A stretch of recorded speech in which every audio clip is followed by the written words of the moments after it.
ওই গরুটার দিয়ে তাকায় দেখছো একবেলা খানাও দিলা না, মাসে বেতনও দিলা না। গরুটারে নিয়ে মাঠে হাল চাষ করাও, বাচ্চাটারে এক ফোঁটা দুধও দাও না।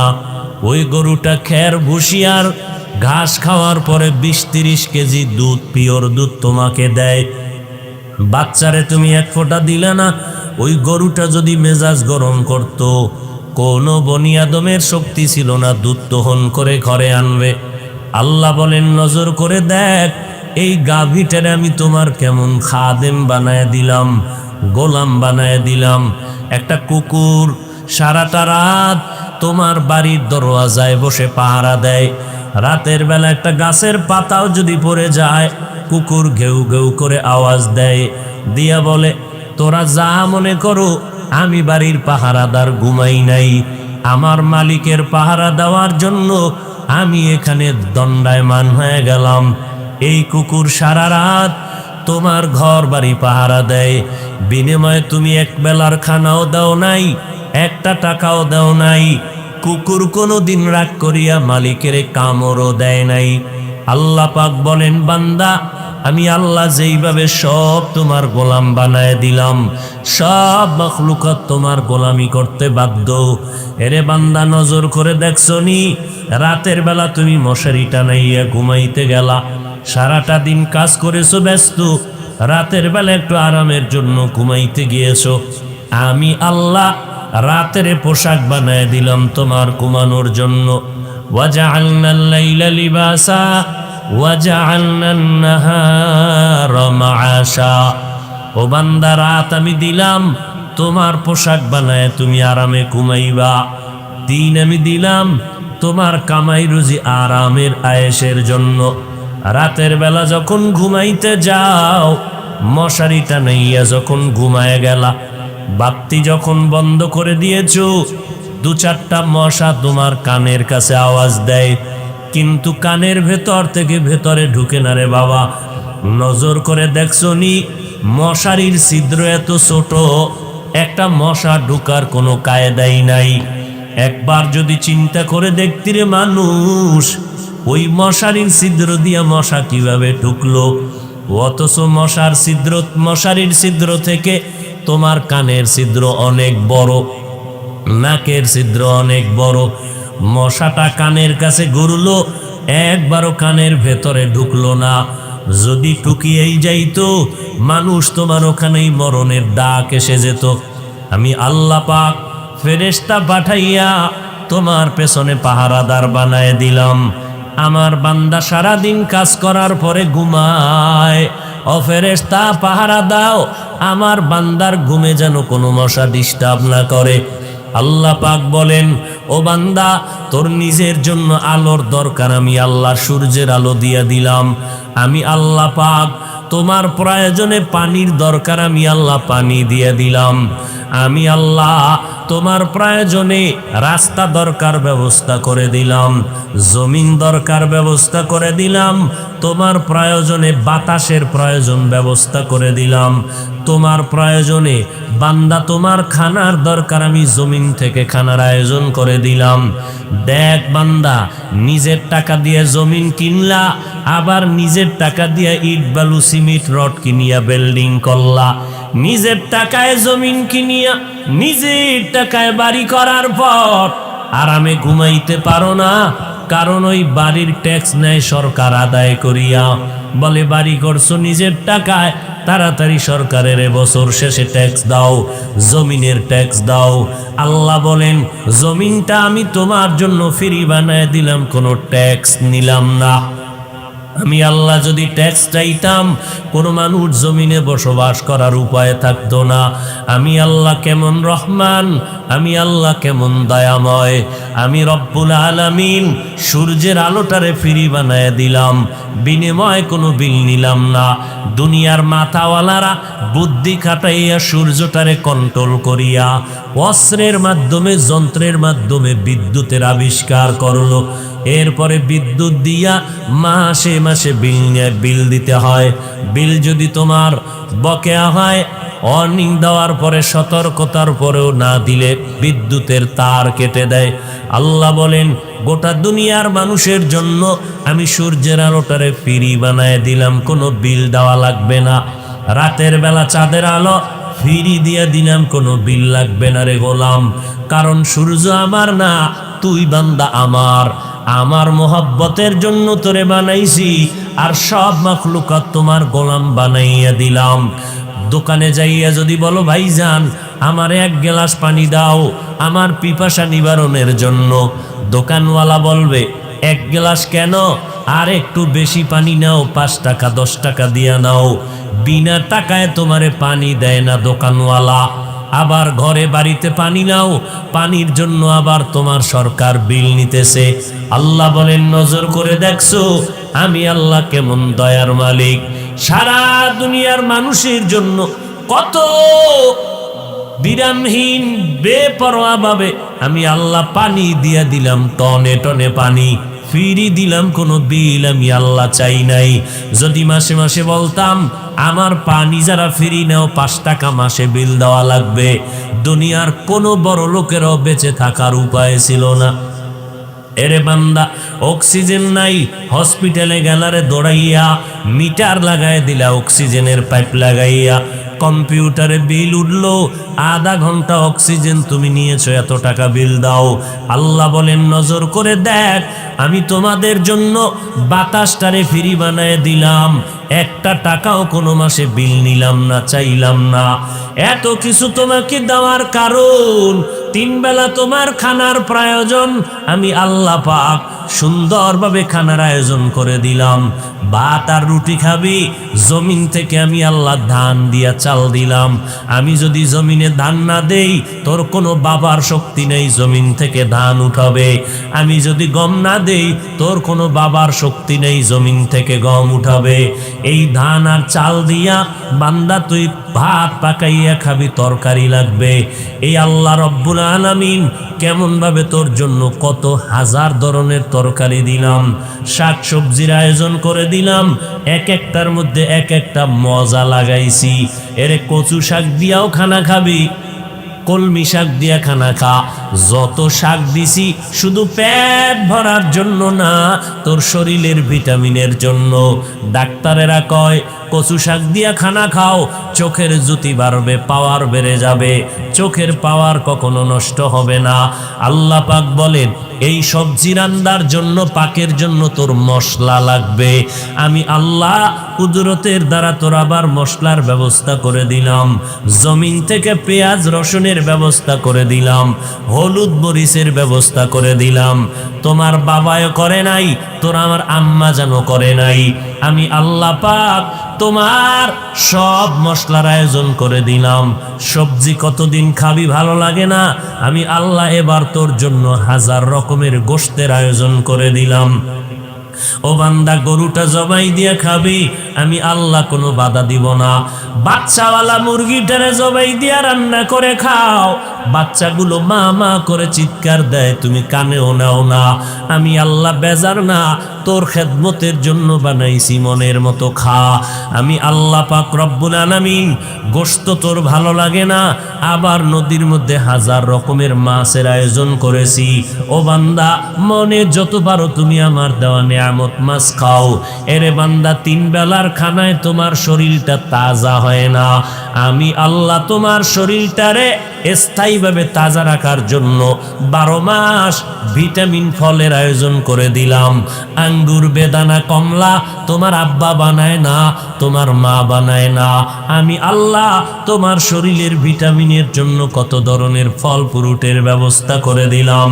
এরে বান্দা এত কিছু আয়োজন করার পর আমি আল্লাহ কি চাই তোর থেকে? আমি এই কথা চাই না সারা রাত আমার জায়নামাজে বসে ডাকবি, আমি আল্লাহ এটাও চাই না সারাদিন তুই রোজা রাখবি আর জেহাদে দৌড়াবি, আমি আল্লাহ এটাও চাই না ব্যবসা বন্ধ করিয়া, চাকরি বন্ধ করিয়া, বিয়া শাদী বন্ধ করিয়া অল টাইম তসবিহ টানবি আর আল্লাহরে ডাকবি, আমি আল্লাহ এটাও পছন্দ করি না। বরং আমি আল্লাহ তোর ব্যবসা করার রাস্তাটাও খুলে দিলাম, যত পারো ব্যবসা করো, বাধা নাই। আমার নবীও নবীও ব্যবসা করেছেন, আবু বকর ব্যবসা করেছেন, ওমরে ফারুক ব্যবসা করেছেন, সাহাবায়ে কেরামরা ব্যবসা করেছেন। ব্যবসাও করো বাধা নাই, চাকরি করো বাধা নাই। আমার নবী খাদিজার বাড়ি চাকরি করেছেন, সাহাবায়ে কেরাম চাকরি করেছেন, সব আম্বিয়ায়ে কেরামরা চাকরি করেছেন। তুমিও চাকরি করো বাধা নাই। ও বান্দা, তুমি লেখাপড়া করবা তাও বাধা নাই, স্কুলে পড়ো বাধা নাই, কলেজে লেখাপড়া করবা কোনো নিষেধ নাই। ডাক্তারি পড়ো আলহামদুলিল্লাহ, ইঞ্জিনিয়ারিং পড়ো আলহামদুলিল্লাহ। তুমি লেখাপড়া করে প্রফেসর হও, তুমি লেখাপড়া করে একজন ইঞ্জিনিয়ার হও, লেখাপড়ার মাধ্যমে তুমি একজন এসপিডিসি হও, তোমাকে বাধা নাই। 24টা ঘন্টা দিয়া আমি রাত আর দিনটাকে কাভারিং করে দিলাম। এই 24 ঘন্টার 22 ঘন্টা সময় তোমার কাজে লাগাও, আমি আল্লাহ বাধা দিব না। 22টা ঘন্টা তোমার সন্তানের পেছনে, ব্যবসার পেছনে, দোকানের পেছনে, চাকরির পেছনে দাও 22 ঘন্টা। 24টা ঘন্টার ভেতরে 22 ঘন্টা তুমি তোমার ব্যক্তিগত কাজে লাগাও। বাকি থাকলো মাত্র 2 ঘন্টা। এই 2টা ঘন্টা সময় একত্রেও লাগবে না, ভাগ ভাগ করিয়ে তুমি ফাঁকে ফাঁকে একটু আল্লাহরে হাজিরা দিবা তোমার কল্যাণের জন্য। 2 ঘন্টা সময় একত্রে তোমার দেওয়ার টাইম নাই, এই জন্য আমি আল্লাহ ভাগ করে দিলাম। ফজরের 4 রাকাত নামাজে 20 মিনিট, আবার তুমি দোকানে চলে যাও। মাগরিবের নামাজে 20 মিনিট, আবার দোকানে চলে যাও। এশার নামাজ 9 রাকাতে 20 মিনিট দাও, আবার ঘরে চলে যাও। আসরের 4 রাকাত নামাজে 20 মিনিট দিয়া আবার তুমি খেলার মাঠে চলে যাও। ওরে আল্লাহর বান্দা, জোহরের 10 রাকাত নামাজে 20 মিনিট দাও, আবার তুমি তোমার কাজে চলে যাও। এরে বান্দা, রাতের বেলা এশার নামাজ পড়িয়া ঘরে যাও, সন্তানের পেছনে সময় দাও, স্ত্রীর পেছনে সময় দাও। এশার নামাজ পড়ে ঘুমাইয়া আবার ফজরের সময় যদি ওইটা নামাজ আদায় করো 4 রাকাত। আল্লাহ কয়, নবী জানায় দেন, ঘুমাইয়া যেই সময়টা কাটাইলি ওই সময়টাও আমি আল্লাহ নেকের পাল্লায় ওজন দিয়ে দিব। ও বান্দা, তোর মাথার ঘাম পায়ে ফালাইয়া সন্তানের জন্য যত টাকা ব্যয় করো, স্ত্রীকে যত কাপড় দাও, খানা দাও, আমি আল্লাহর জাতের কসম খেয়ে বলতেছি, মদিনার নবী জানায় দেন, আমার বান্দারা যদি আমার মোহাব্বতে স্ত্রীকে খানা দেয়, সন্তানের কাপড় দেয়, আমি আল্লাহ এগুলো দান করলে যেই সওয়াব, ওই পরিমাণ সওয়াব আমি কিয়ামতের ময়দানে নেকের পাল্লায় দিয়ে দিব। দোকানে বৈশা বান্দা সময় কাটাইলি, হাত দিয়া কাজ করো, পা দিয়া কাজ করো, জবান দিয়া কোনো কাজ নাই। জিহ্বা দ্বারা তসবিহ পড়ো, নবীর উপরে দরুদ পড়ো, কোরআন তেলাওয়াত করো, আল্লাহর নামের জিকির করো, আর মানুষের সাথে সদ্ব্যবহার করো। মিথ্যা কথা বলিয়া ব্যবসা করবা না, মাপের মধ্যে ভেজাল দিবা না। 1 টাকার মাল 5 টাকায় বিক্রি করে জালেমের খাতায় নাম উঠাইবা না। কোনো মানুষ যদি মাল কিনিয়া ফিরাইয়া দেয়, অম্লান বদনে খুশি মনে ফিরাইয়া নিয়া নাও, টাকা দিয়া দাও। এই কথা বলিও না, আমার দোকানের মাল আবার বিক্রি করলে ফেরত নেওয়া হবে না। যদি নবীর তরিকায় ব্যবসা করো, তোমার এই ব্যবসার সময়টাও নেকের পাল্লায় দেওয়া হবে। এরে নবীর উম্মতের দল, আমি আল্লাহ তোমার থেকে কি চাইছি হিসাবে তো কিছুই চাইলাম না। ফজরে 20 মিনিট 4 রাকাত, জোহরের 10 রাকাতে 20 মিনিট, আসরের 4 রাকাতে 20 মিনিট, মাগরিবের 5 রাকাতে 20 মিনিট, আবার এশার 9 রাকাত নামাজে 20 মিনিট। এই 20 মিনিট 20 মিনিট করিয়া মাত্র 2টা ঘন্টার মতো সময় আল্লাহর মহব্বতে নিজের কল্যাণের জন্য দিবা। আজকেও দেখলাম হাদিসে নবী বলেন, যারা নামাজ ঠিক মতো পড়ে না, ওরা যদি আকিক পাথরের আংটি লাগাও আর যত ধরনের আংটি লাগাও, পাথর লাগাও, আল্লাহর কসম 1 বার, আল্লাহর কসম 2 বার, আল্লাহর কসম 3 বার, জীবনে তোমার কামাই রুজিতে বরকত হবে না, জীবনে তোমার ব্যবসায় কোনোদিন বরকত হবে না। 5 বেলার নামাজ যারা ঠিক মতো পড়বে, আল্লাহর ফেরেশতারা তাদের জন্য দোয়া করে, ও আল্লাহ, এই বান্দা তোমারে ভুলে না, তুমিও তারে ভুইল না, এর রিজিকে বরকত দিয়া দাও, এর হায়াতে বরকত দিয়া দাও। ও আল্লাহ, এর কৃত গুনাহ তুমি মাফ করে দাও। ফেরেশতারা আমার আল্লাহর দরবারে আমাদের জন্য গুনাহ মাফ চায়। ও আল্লাহর বান্দা, এত সুন্দর সুযোগ আমার আল্লাহ দেওয়ার পর সরকারের থেকে 1 টাকাও আমরা নেই না, বরং আমাদের ট্যাক্সের টাকা সরকার নেয়, বিল নেয় সরকার, পানির বিল নেয়, বিদ্যুতের বিল নেয়, আমাদের গাড়ির ট্যাক্স নেয়, বাড়ির ট্যাক্স নিয়া সরকার জনগণের টাকায় চলে, এমপি মন্ত্রী সরকার, কর্মচারীরা জনগণের টাকায় চলে, সরকারের থেকে 1 টাকাও আমরা নেই না। এরপরেও দেখছো একটা আইন যদি অমান্য করো, সাথে সাথে তোমার গ্রেফতারি পরোয়ানা পুলিশ এসে হ্যান্ডকাপ লাগায় দিবে। আল্লাহ পাক কয়, রে বান্দা, সরকারের তোমারটা খায়, আবার সরকারের একটু বিরোধিতা করলে, আইনের অমান্য করলে জেলখানায় দৌড়াইয়া যেতে হবে। আর আমি আল্লাহ তোমার থেকে তো কিছুই নিলাম না, বরং সব দিলাম, চাওয়ার আগে দিলাম, বিনিময় কিছুই চাই নাই। আমি আল্লাহ শুধু আইন করলাম 5 বেলার নামাজ পড়, মা বাবার খেদমত কর, উলামায়ে কেরামের পরামর্শ নিয়ে নেক আমল করো।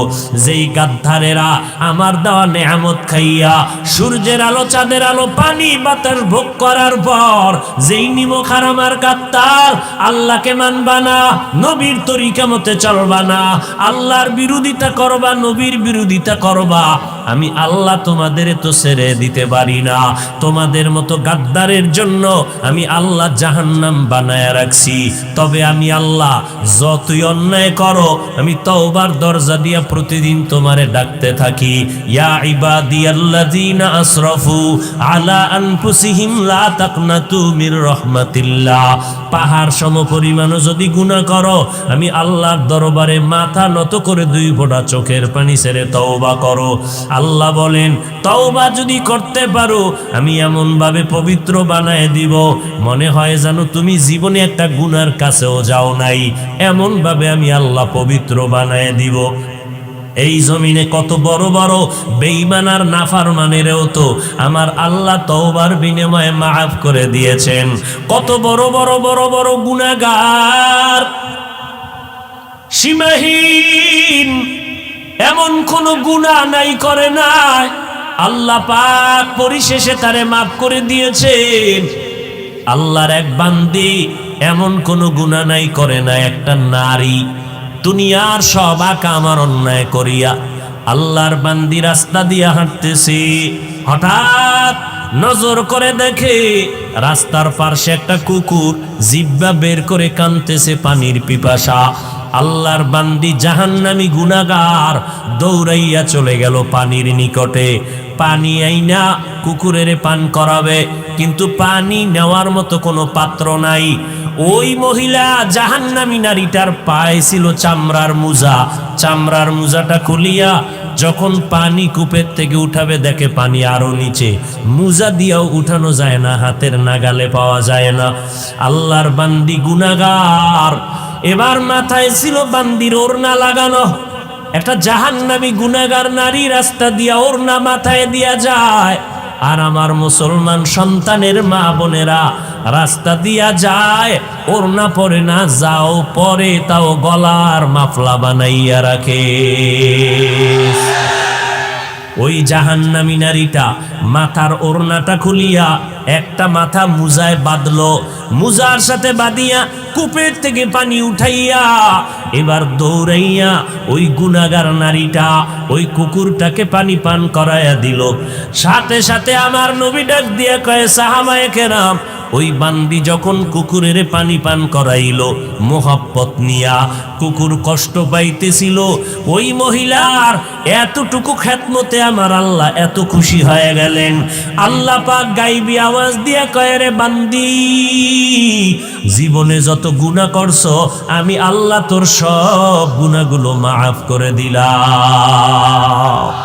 কাদের কুদরত দারি বর কামাল, আন্তা রব্বি আন্তা হাসবি জুল জালাল, তুহি কাদের জলিলুল্লাহ জাহাদার, বাহার হালে তুহি মেরা নেগাহদার। এর এলাকার মুসলমান যুবক, ও পর্দার আড়ালের মা বোনেরা, ও বৃদ্ধ বাবাজি, কয়দিন আর দুনিয়ার বাহাদুরি করবা?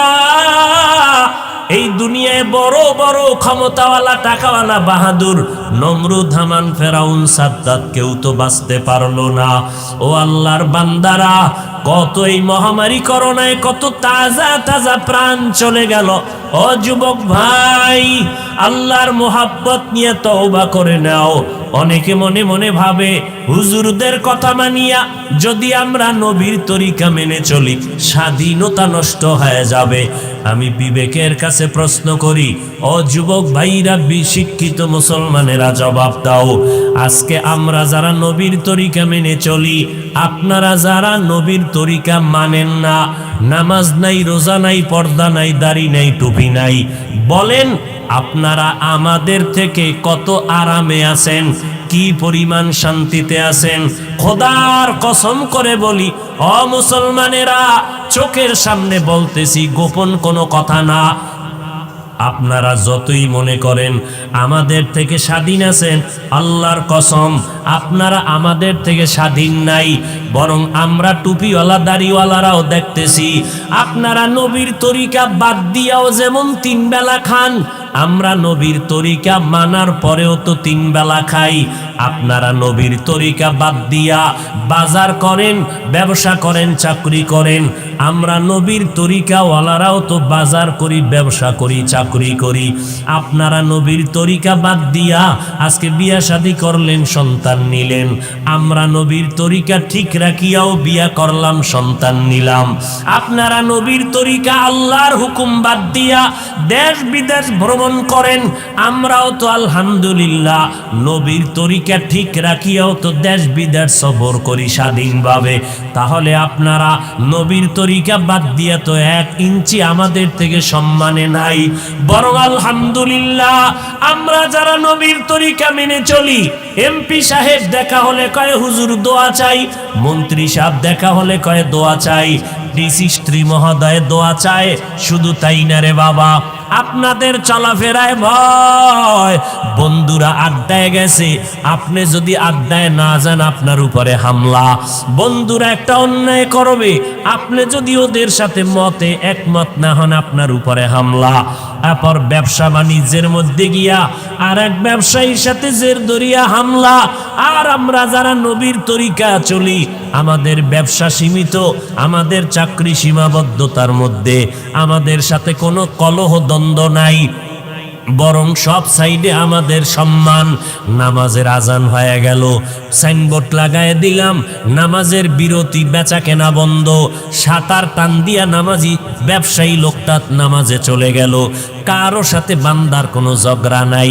তাহলে আমরা চিন্তা করে ফলাফল স্পষ্ট বের করে দিলাম, আমরা নবীর তরিকা মাননেওয়ালারা দুনিয়াতে আমরা সম্মানেও আছি, আপনাদের থেকে বেশি শান্তিতেও আছি, আলহামদুলিল্লাহ। এইবার বলবেন হুজুর, তো আপনাদের মতো কি আমরা পাগড়িওয়ালা হতে পারবো?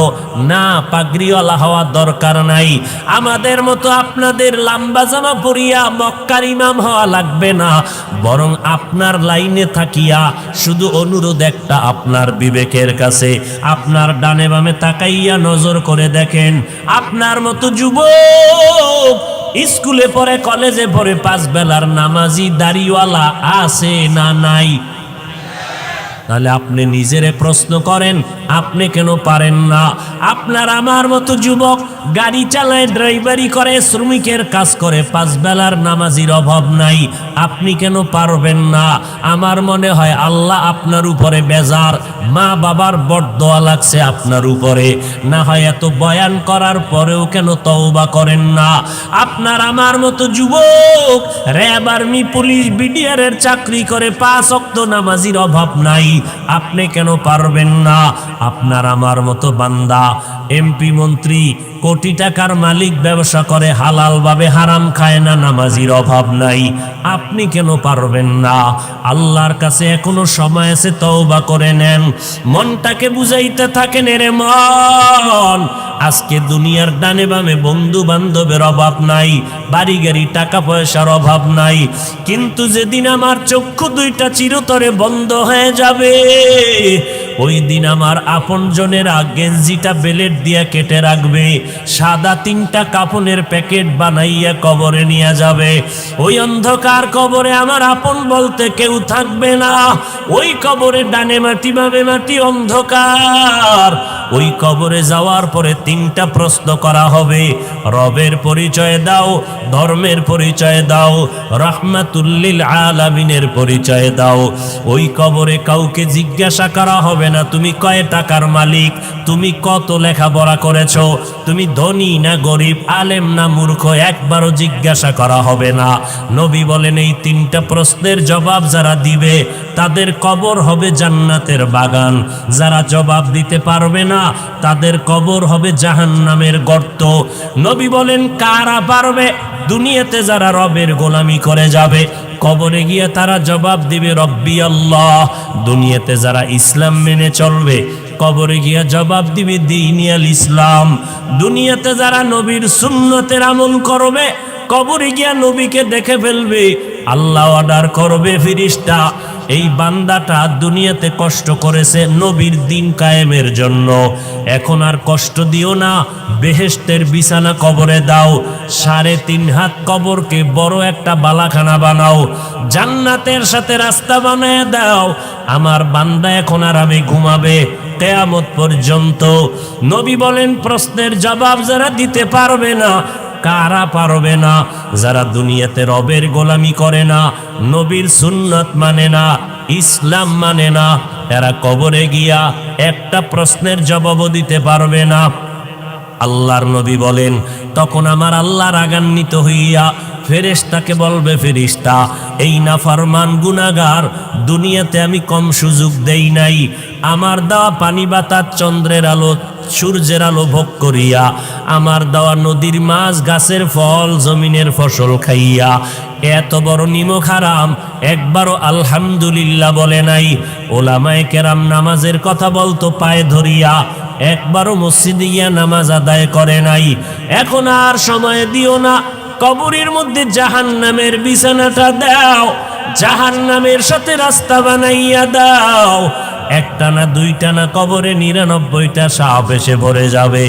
আল্লাহ পাক রাগান্বিত হইয়া বলবেন, ও কবরের মাটি, এই নাফরমান গুনাহগারকে 2 পার্শ্ব থেকে জোরে জোরে চাপ দাও।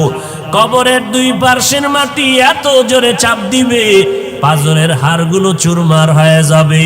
ও আল্লাহর বান্দা বান্দিরা, একটা মশার কামড় সইতে পারো না, ওই কবরে মাটির চাপ কেমন করে সহ্য করবা? যদি বলো না সহ্য করতে পারবো না, তো এখনো সময় আছে, তওবা করে নাও। অন্তর দিয়ে আমার আল্লাহকে মনে মনে ডাকো আর বলো, হে মালিক, এই ময়দানে আমার মতো গুনাহগার কেউ নাই। আমার গুনার খবর আমার মা, আমার বাবা, আমার ভাই বোনেরা, স্ত্রী পরিবারের কেউ জানে না। আয় আল্লাহ, আপনি জানার পরেও তো রাগ করিয়া পানি বন্ধ করেন নাই, বাতাস বন্ধ করেন নাই, খানা বন্ধ করেন নাই। ও আল্লাহ, আজকে তওবার নিয়ত করে ফেললাম, আজকে থেকে আর নামাজ ছাড়বো না, বেপরদায় চলবো না, দাড়ি আর কাটবো না, মা বাবাকে কষ্ট দিব না, ওলামায়ে কেরামের বিরুদ্ধে যাব না, নবীর সুন্নাত অনুযায়ী চলবো, দেশ ও জাতির বিরুদ্ধে কোনো ষড়যন্ত্রে লিপ্ত হব না। তওবা করার যদি নিয়ত থাকে, মুনাফিকি যদি না থাকে, অন্তরের খবর আমার আল্লাহ জানতেছেন, দেখতেছেন। যাদের অন্তরে তওবার খাঁটি নিয়ত আছে, তারা 2টা হাত আমার আল্লাহকে দেখাইয়া দেন। আয় আল্লাহ, হাতগুলো কবুল করে নেন, তওবা কবুল করে নেন, তওবার উপরে মজবুত হইয়া চলার মতো তৌফিক দান করেন, আমিন। আলা ইন্না ফিল জাসাদি মুদগাহ ইযা সালুহাত সালুহাল জাসাদু কুল্লু ওয়া ইযা ফাসাদাত ফাসাদাল জাসাদু কুল্লু আলা ওয়া হিয়াল কলব। রহমতের নবী বলেন, মানুষের মধ্যে যে কলব আছে, এটা গোশতের একটা টুকরা। এই টুকরাটা ভালো থাকলে পুরা বডি ভালো, ভেতর বাহির ভালো। আর এই টুকরা যখন খারাপ হয়ে যায়, ভেতর বাহির পুরাটা খারাপ, ওই টুকরার নাম কলব। রহমতের নবী বলেন, মা মিন মাউলুদিন ইল্লা ইউলাদু আলাল ফিতরা জমিনে যখন কোনো সন্তান আসে তার কলবটা থাকে আয়নার মতো স্বচ্ছ।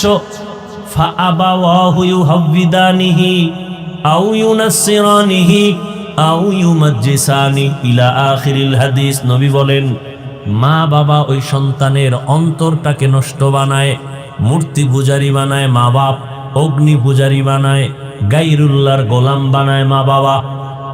অন্য হাদিসে রহমতের নবী বলেন, মানুষ যখন একটা অন্যায় করে, গুনাহ করে, ওই টুকরাটার মধ্যে একটা কালো দাগ পড়ে, আর একটা গুনাহ করে আর একটা দাগ পড়ে, আবার গুনাহ করে আবার দাগ পড়ে। কালো দাগ পড়তে পড়তে কলবটা কালো পর্দায় আবৃত হয়ে যায়। তখন আর সামনে কিছুই দেখে না। তখন ভালোটারও খারাপ বলে। টুপি মাথায় দেওয়া ভালো, নামাজ ভালো, রোজা ভালো, সব ভালো, বান্দা এরপর বরে খারাপ। এই যে বৃষ্টি চলে, যারা টিনের ঘরে ঘুমায়, কি মজার আওয়াজ। এখন কয় যে মজা তো লাগে এক মজা, আর এক মজা খাওনের কি বলে খিচুড়ি পাকাও গরুর গোশত দিয়া। কি দিয়া বলেন না কেন? গরুর গোশত দিয়া খিচুড়ি, আর এই টাইমে সেই মজা। ঘরের মধ্যে 10 জন আছে, মজা করে খাবে, কিন্তু একজন বলে আমার সামনে আনবি না, গরুর খিচুড়ি খাবো না, পারলে 1 ফোঁটা বিষ দে। খিচুড়ি ঝামেলা না তার ভেতরে ঝামেলা? খিচুড়ির বারবার বলে এটা খারাপ খারাপ, গরুর খিচুড়ি খাওয়া যাবে না। সবাই বলে আমরা মজা করে খাবো, তুমি এটার বদনাম করো কেন? বলে না, খিচুড়ি আসলে ভালো, তোমার পেট খারাপ। কি খারাপ? তাড়াতাড়ি পেটের চিকিৎসা নাও, তোমার সমস্যা হয়ে গেছে। নামাজ ভালো, রোজা ভালো, তাবলিগ ভালো, উলামায়ে কেরাম ভালো, জিকির ভালো, পাগড়ি ভালো না খারাপ? বলেন। যারা বলে তাবলিগ ভালো না, যারা বলে টুপি ভালো না, দাড়ি ভালো না, পাগড়ি ভালো না, জিকির ভালো না, তেলাওয়াত ভালো না, ওয়াজ মাহফিল ভালো না, তাদের কলব খারাপ। কি খারাপ? কলবের চিকিৎসা করো। কলবের চিকিৎসা কেমনে করবা? এই যে বডিটার উপরে কত না ক্রিম মাখি, বারবার আয়না দেখি স্পট আছে কিনা, সুন্দরভাবে পরিচ্ছন্ন করি, কিন্তু এই বডির কোনো দাম নাই। এটা একটা কাভার।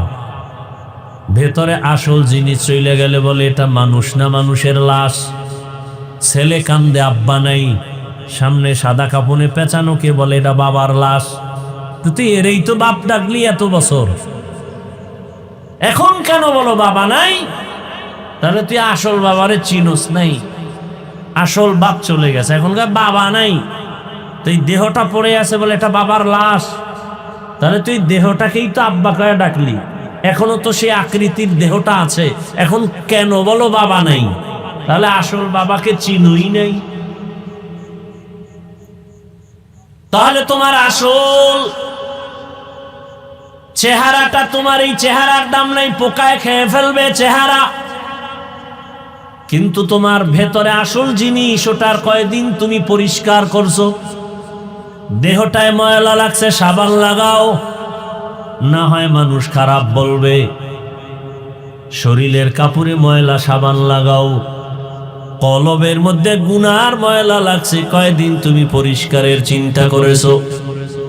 তোমার কলবের ভেতরে অহংকারের ময়লা, তোমার কলবের ভেতরে হিংসার ময়লা। নিজেরে বড় মনে করো, অন্যকে ছোট মনে করো, অন্যের ভালো পছন্দ করো না। নিজের ছেলে লেখাপড়া করে না এ নিয়ে ভাবো না, অন্যের ছেলে পাশ করলো, নাম্বার বেশি পেলো, মাথা গরম। আছে না নাই? কলবের ভেতরে তোমার হিংসার ময়লা, অহংকারের ময়লা, কলবের ভেতরে কিবিরের ময়লা, অহংকার, আমি ভালো, আমার সব ভালো। এই ময়লা সাফ করো। এই ময়লা সাফ করার জন্য হসপিটালে যাও, অপারেশন করো। এই ময়লা সাফ করার হসপিটাল হলো উলামায়ে আহলে হকের মজলিস। قال رسول الله صلى الله عليه وآله وسلم আলাইকা বিমুজালাসাতিল উলামা ওয়াসমা কালামাল হুকামা ফাইন্নাল্লাহা লা ইউহয়িল কলবাল মাইয়িতা বিনূরিল হিকমা কামা ইউহয়িল আরদাল মাইতাতা বিওয়াবিলিল মাতার। লুকমানে হাকিম তার সন্তানকে উপদেশ দিতেছেন। রহমতের নবী সেই কথাটা সাহাবায়ে কেরামদেরকে রিপিট করতেছেন। নবী বলেন, লুকমানে হাকিম তার সন্তানেরে বলে, ওলামায়ে কেরামের মজলিসে বসবা, তাদের হিকমতপূর্ণ কথা শুনবা, লাভ হয় মুর্দা দিল জিন্দা হয়ে যাবে, মুর্দা দিল জিন্দা হয়ে যাবে, কলবটা পরিষ্কার হয়ে যাবে। আগুনের কাছে গেলে তোমার শরীরে আগুন না নিলেও গরম ভাব আসবে। আতরের দোকানে দাঁড়াইলে আতর কিনতে পারো, ভালো পারো নাই ফাও নাও, কয় ভালো, কয় ভাও দেয় না, তাহলে অন্তত ঘেরান পাইবা। ঠিক নেই? ওলামায়ে কেরামের কাছে যাও, আল্লাহকে পাইবা।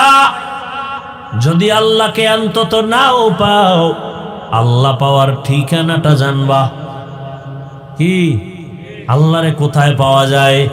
আল্লাহ সম্পর্কে একটা তোমার ভেতরে পেরেশানি আসবে, ভাব আসবে, চিন্তা আসবে।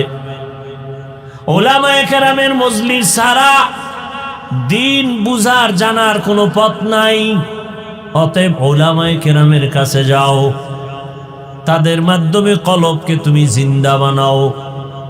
জমিনে সূর্যের গরম লেগে যেমন পুরাটা ফেটে যায়, হাত চাষাবাদ চলে না, ফসল উৎপাদনের ক্ষমতা হারিয়ে ফেলে, আবার আল্লাহর বৃষ্টি দিয়া মুহূর্তে জমিনটা নরম হয়ে যায়, ফসল উৎপাদনের ক্ষমতা ফিরে পায়। গুনাহ করে যারা কলবটাকে ভেঙে ফেলেছো, ওলামায়ে কেরামের কাছে যাও। আল্লাহ রহমতের বৃষ্টি যখন দিবেন, আল্লাহওয়ালাদের নেক নজর যখন পড়বে, কলবটা এই পরিমাণ জিন্দা হবে। এখন তোমার নামাজ পড়তে ভালো লাগে না, তখন নামাজ না পড়লে ভালো লাগবে না।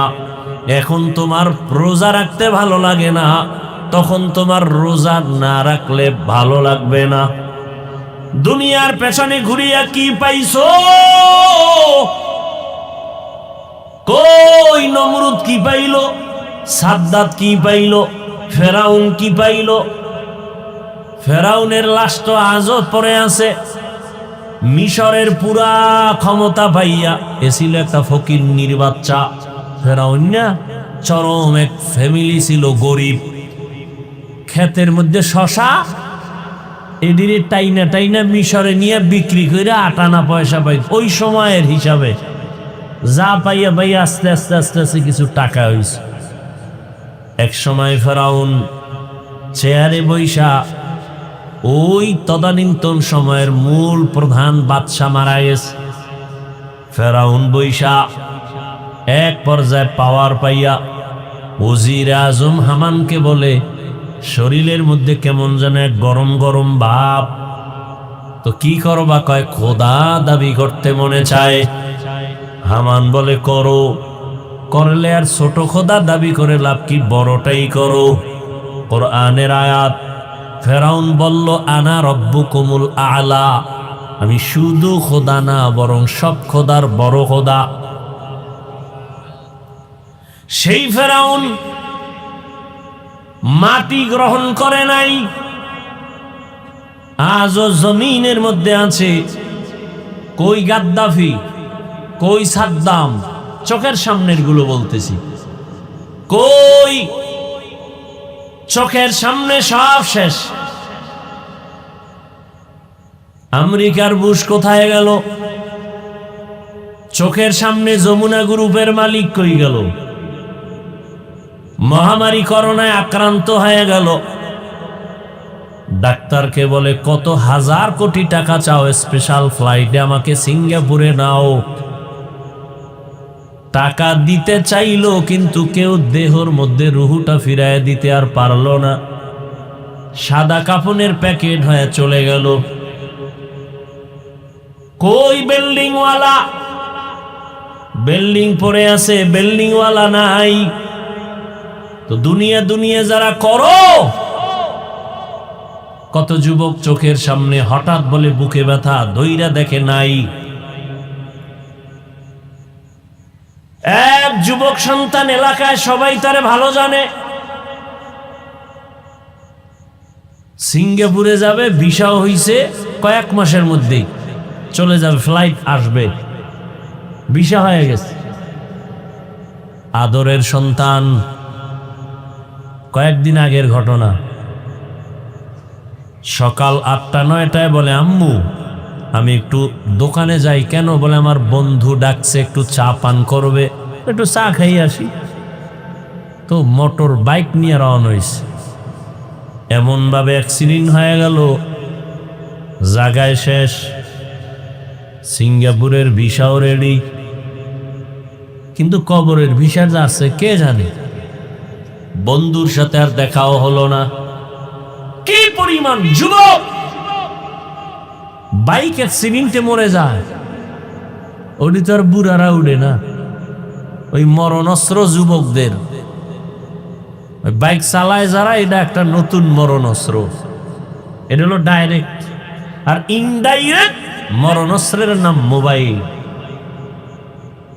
এটা তোমার ডাইরেক্ট মারবে না, আস্তে আস্তে কিডনি খাবে, হার্ট দুর্বল করবে, ব্রেন দুর্বল করবে। এই মোবাইলে চোখের পাওয়ার নষ্ট করে। এ বানায় বলতেছি, লজ্জা শরম না থাকলে কি করা। সারা রাত এই মোবাইলটা নিয়ে যারা চোখের জেনা করে, কানের জেনা, হাতের জেনা, জবানের জেনা, অন্তরের জেনা করে সারা রাত, এরে কি বয়ান দিলে বুঝে আসবে? বুঝে আসে না। ওই যে শুরুতেই বলছিলাম, বুঝ নাই। যেদিন বুঝ আসবে তখন আফসোস করলেও লাভ হবে না। তোমার কিডনি ড্যামেজ করে দিল, খবর নাই। হার্ট দুর্বল করে দিল, খবর নাই। চোখের পাওয়ার দুর্বল করলো, খবর নাই। একটা মোবাইলে লেখাপড়া নষ্ট করলো, খবর নাই। মায়ের সাথে তোমার সাথে বেয়াদবি শিখাইয়া দিল মোবাইলে, খবর নাই। মোবাইলকে ঠিক রাখতে গিয়ে কত সন্তান মায়ের সাথে বেয়াদবি করেছে। মোবাইলকে কেন্দ্র করে কত সন্তান বাবার সাথে বেয়াদবি। এই মোবাইলকে কেন্দ্র করে কত ছাত্র শিক্ষকের সাথে বেয়াদবি, কত সন্তান মুরব্বীর সাথে, আলেমের সাথে বেয়াদবি। এই এক মোবাইলের কারণে লেখাপড়া নাই, চরিত্র নাই, শরীর শেষ, জীবন শেষ, যৌবন শেষ। আছে একটা মূর্তির মতো দেহ, রুহুটা চলে গেলে দেহটাও শেষ। তাহলে এটা হলো ইনডাইরেক্ট মরণস্ত্র।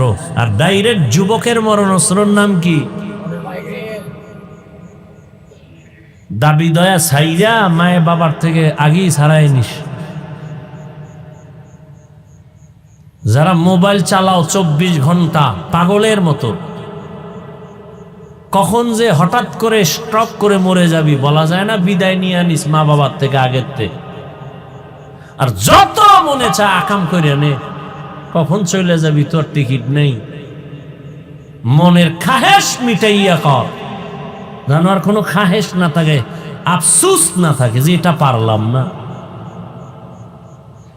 আবার তোমার মতো কত যুবক, শুরুতেই বলছিলাম, এরা স্কুলে পড়ে, কলেজে পড়ে, চাকরি করে, ব্যবসা করে, 5 বেলার নামাজ পড়ে, মা বাবার খেদমত করে, কারোর সাথে খারাপ আচরণ করে না, এক বেলার নামাজও বাদ দেয় না। বহু যুবক আছে, একটু নিজেরে বুঝাইও তুমি কেন পারো না। কোনো ওয়াজের দরকার নাই, এই কথাটাই তোমার বিবেকরে তুমি একটু ধাক্কা দিও। এই বিবেক, আমার মতো যুবক স্কুলে পড়ে নামাজ পড়লে আমি পারি না কেন? আমার মতো জেনারেল লাইনের ছেলেটা যদি কলেজে পড়ে নামাজ পড়ে আমি পারি না কেন? আমার মতো যদি জেনারেল সন্তানটা চাকরি করে নামাজ পড়ে আমি কেন পারি না? ব্যবসা করে নামাজ পড়ে আমি কেন পারি না? আমার মতো জেনারেল লাইনের সন্তান কৃষি কাজ করে নামাজ পড়ে আমি কেন পারি না? শ্রমিকের কাজ করে নামাজ পড়ে আমি কেন পারি না? আমার কপাল বুঝি খারাপ? এই জন্য সারা বাংলাদেশে ঘুরে ঘুরে বলি, যুবক বাবারা, স্কুলে পড়ো, কলেজে পড়ো, চাকরি করো, ব্যবসা করো, বাধা নাই। তুমি ডাক্তার হও, ইঞ্জিনিয়ার হও, প্রফেসর হও, তুমি একজন ওসি, ডিসিএসপি হও, সাংবাদিক হও, তবে দাবি আমার একটা, বেয়াদব হইও না রে বাবা। বেয়াদব হইও না কথার ব্যাখ্যা, 3 জায়গায় বেয়াদবি করবা না, করলে ঘুমের ভিতরে মরণ, পঙ্গু হয়ে মরবি। এক, মা বাবার সাথে বেয়াদবি করবা না, কারণ মা বাবার বরদোয়া লাগলে মরার আগে পঙ্গু, মরার পরে না আগে। খুব সাবধান।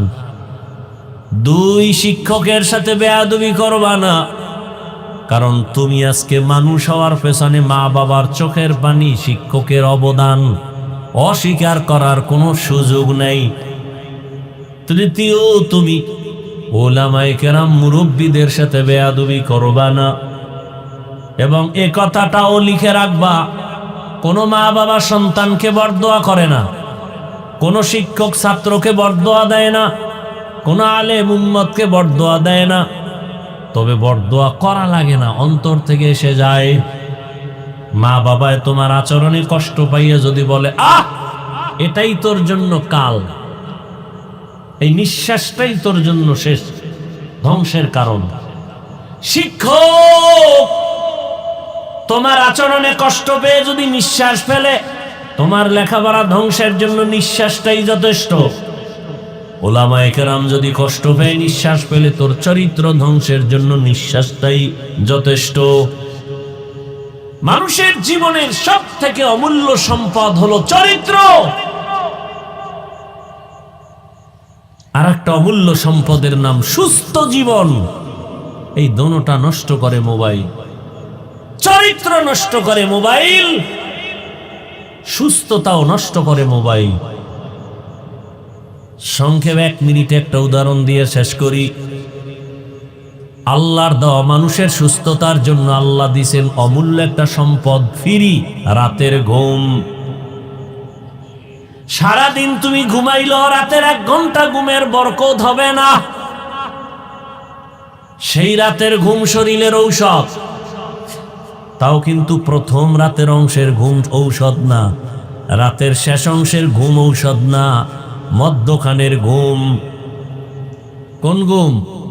রাতের মধ্যখান সময়ের ঘুম শরীরের মহা ঔষধ। আর সেই ঘুমটাকে নষ্ট করো মোবাইল দিয়া,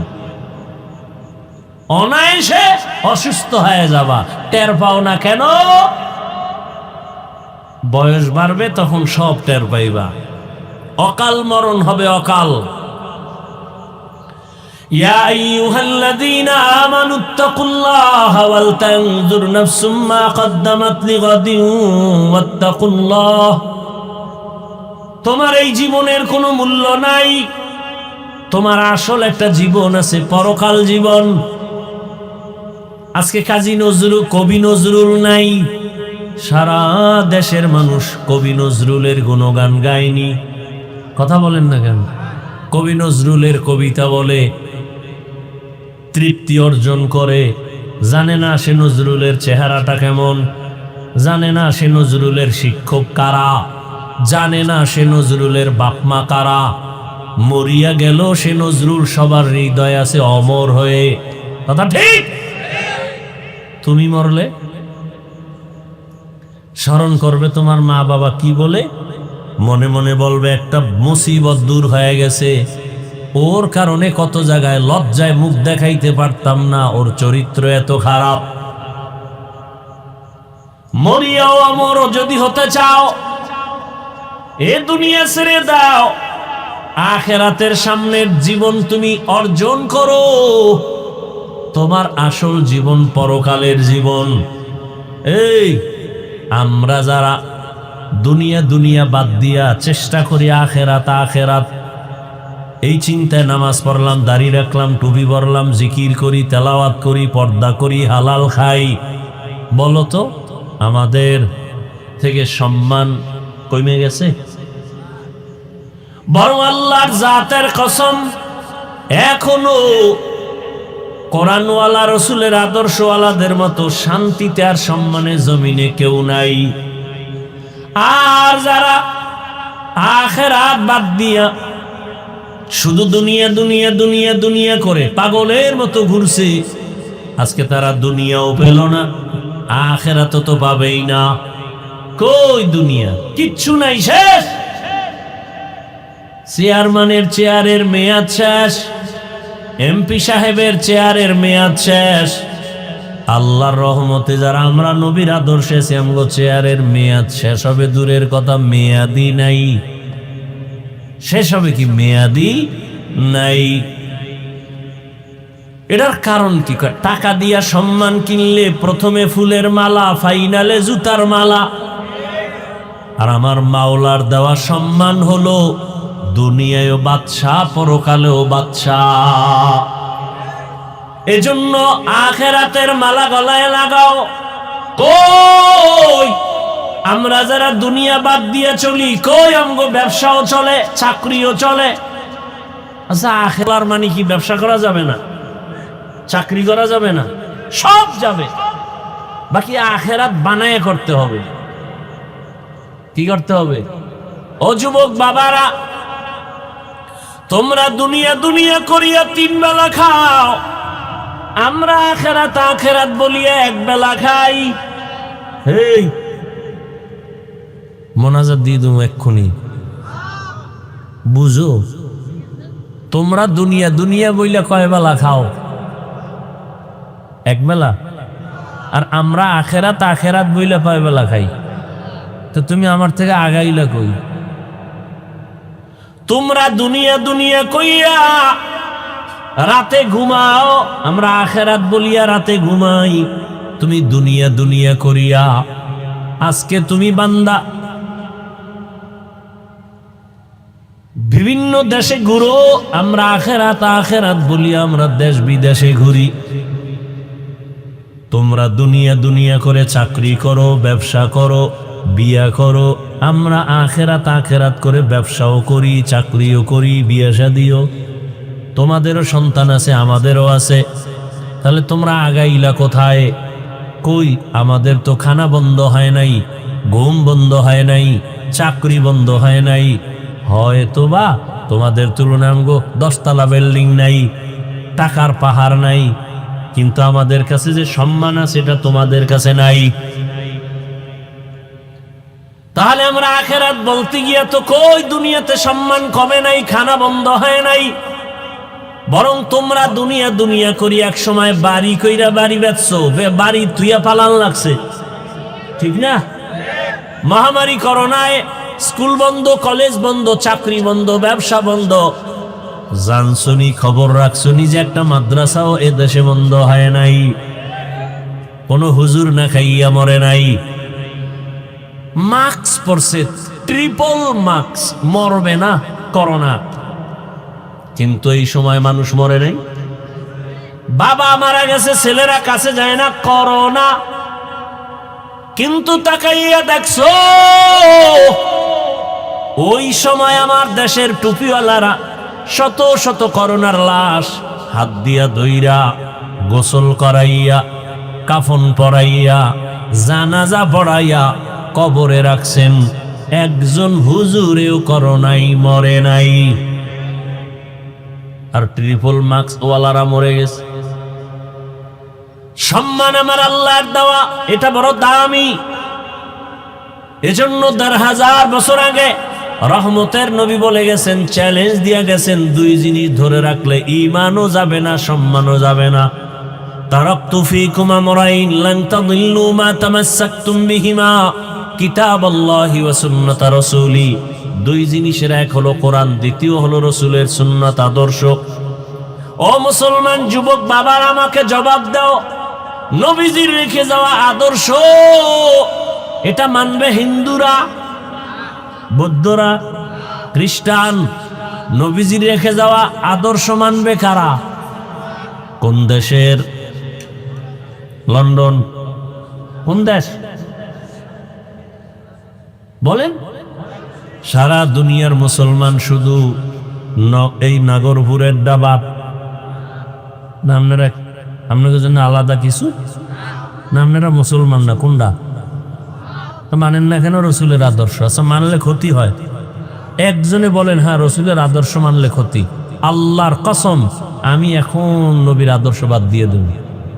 আমি বাদ দিব। বলেন দাড়ি রাখলে ক্ষতি হয়? তাহলে আমি দাড়ি কাটবো, এক্ষণ কাটবো, কোনো কথা নেই।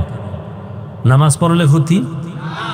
বরং দাড়ি না রাখলে কি ক্ষতি? 1 নাম্বার, এই লেখা রাখ, ঘরের দরজায় টানায় রাখবি। দাড়ি কাটলে 1 নাম্বার ক্ষতি, যৌবন চলে যাবে। এই দাড়ি কামান্যার প্রবণতা যেদিন বাড়ছে সেদিন থেকে হার্বাল কোম্পানিও বেড়ে গেছে। কারণ যৌবন নাই, হার্বাল ছাড়া উপায় নাই।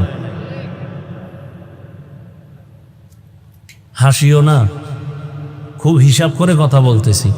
তো কপাল পুরলে কি করার, ওই যে বুঝ নেই। 1 নাম্বার শাস্তি, দাড়ি কাটলে কি থাকবে না? 1 নাম্বার শাস্তি। আল্লাহ আমাদের হেদায়াত দান করুন। আরো কত কত এগুলো বলবো না। আল্লাহ যদি হেদায়াত দিয়ে দিব তো আমার সবাইরে জান্নাতে নেওয়া তো ফরজ না।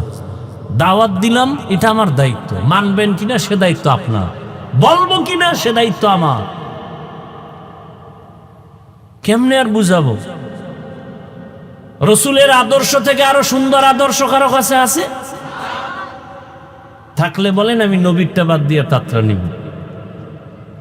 কেউ যদি বলতে পারেন হাফিজ ভাই, নবীজির আদর্শ থেকে আর একটু সুন্দর আদর্শ হলো শেখ মুজিবুর রহমান সাহেবের ভেতরেরটা, নাউজুবিল্লাহ পরে খাও, কি কই এটা হলো? আমি নবীরটা বাদ দিয়া শেখ মুজিবেরটা নিব। খুব খেয়াল করো। কেউ যদি বলতে পারো নাগুর উপরের জমিনে দাঁড়াইয়া নবী মুহাম্মদের আদর্শ থেকে একটু ভালো জিয়াউর রহমান সাহেবের আদর্শ, আমি নবীরটা বাদ দিয়া খোদার কসম জিয়াউর রহমানেরটা নিব, সাহস আসেনি বলার মতো? তাহলে শুনে নাও আমার থেকে, জিয়াউর রহমান বুঝি না, শেখ মুজিব বুঝি না, দুনিয়ার সব মানুষের আদর্শ না পাপ, একমাত্র রসুলের আদর্শই হলো পাপ। দুনিয়ার সব মানুষের বানানো আদর্শ, আব্রাহাম লিঙ্কনের আদর্শ, মাও সেতুনের আদর্শ, লেনিনের আদর্শ, কার্ল মার্ক্সের আদর্শ, সব না পাক। গণতন্ত্র, নারী পুরুষ সমান অধিকার, হ্যাঁ সমান অধিকার নারী পুরুষ। কি বুঝাইতে চায়? সহজটা বুঝাইলি তো, উল্টাটা বুঝে কি? পুরুষ যেমন 4 বিয়ে করতে পারবে, নারীও 4 স্বামী রাখবে। তাসলিমা নাসরিন বলছিল, আমার পেট আমার শরীরের অংশ, আমার পেটে বাচ্চা নিব যেখান থেকে মনে চায় সেখান থেকে। একজন স্বামী আমাকে বাচ্চা দিবে, এটা হতে পারে না। এটা কেমন পেট? আমগো দেশের কুকুর নিয়ে আছে, যেখান থেকে মনে চায় সেখান থেকে বাচ্চা নেয়। এই পেট মানুষের না কুত্তির? এই কুকুরনির পেট।